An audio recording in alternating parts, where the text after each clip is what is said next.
검은 방. 슬픔의 과적 때문에 우리는 가라앉았다. 슬픔이 한쪽으로 치우쳐 이 세계는 비틀거렸다. 신의 이름을 부르고 싶었지만 그것이 일반 명사인지 고유 명사인지 알 수 없어 포기했다.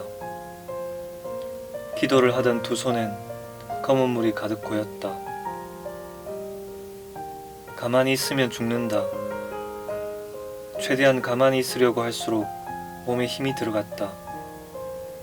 나는 딱딱해지고 있었다. 해변에 맨발로 서 있던 유가족. 맨살로 닿을 수 없는 거리가 그들을 얼어붙게 만들었다. 죽을 때까지 악몽을 꾸어야 하는 사람들의 뒷모습. 학살은 모든 사람들이 동시에 꾸는 악몽 같은 것. 손가락과 발가락까지 피가 돌지 않고 눈이 심장과 바로 연결된 것처럼 쿵쾅거렸다. 모든 것이 가만히 있는 곳이 지옥이다. 꽃도 나무도 시들지 않고 살아있는 곳. 별이 움직이지 않고 가만히 멈춰서 모처럼 박혀있는 곳. 죽은 마음, 죽은 손가락, 죽은 눈동자. 위로받아야 할 사람과 위로할 사람이 한 사람이라면 우리에게 남은 것은 기도밖에 없는 것인가? 우리는 떠올라야 한다. 우리는 기어올라야 한다. 누구도 우리를 끌어올리지 않는다. 가을이 멀었는데 온통 국화다. 가을이 지난 지가 언젠데 국화향이 이 세계를 덮고 있다. 컴컴한 방에 검은 비닐봉지를 쓰고 앉아있는 것처럼 숨이 막힌다. 꿈속에서도 공기가 희박했다. 해변은 재단이 되었다. 바다 가운데 강철로 된 검은 허파가 떠 있었다.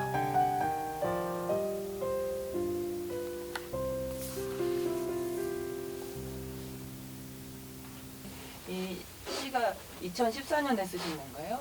네, 2014년 아마 세월호 일어나고 나서 한 2, 3개월 있다가 그렇게 완성한 시입니다. 지금은 세월호가 어떻게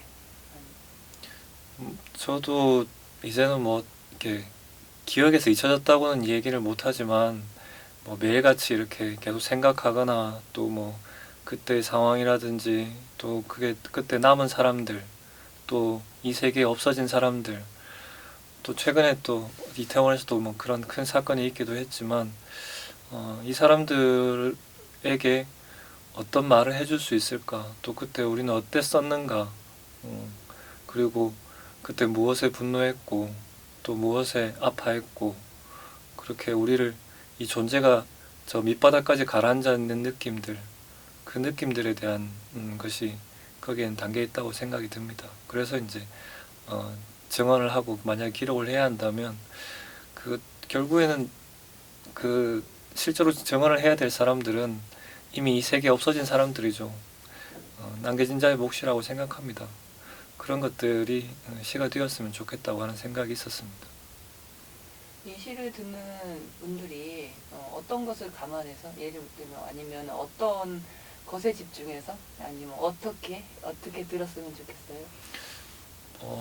물론 이제 시는 누구나 이제 자기가 느끼는 대로 받아들이면 좋은데 이 시 같은 경우는 지금 보면은 좀 약간 이렇게 목소리도 좀 강하기도 하고 톤도 높았다가 낮아지기도 하고 그래서 좀 읽을 때 그때 그 감정이 안 살아있는 상태에서 읽으려고 하면 좀 괴롭기는 해요. 또 그 시에 그때 썼던 그 감정 상태가 안 돌아오니까요. 근데 여전히 어쨌든 슬픔이라고 하는 것 또는 아픔이라고 하는 것은 불균등하고 또 분포가 어떤 데는 집중되어 있고 어떤 데는 한산하기도 하잖아요.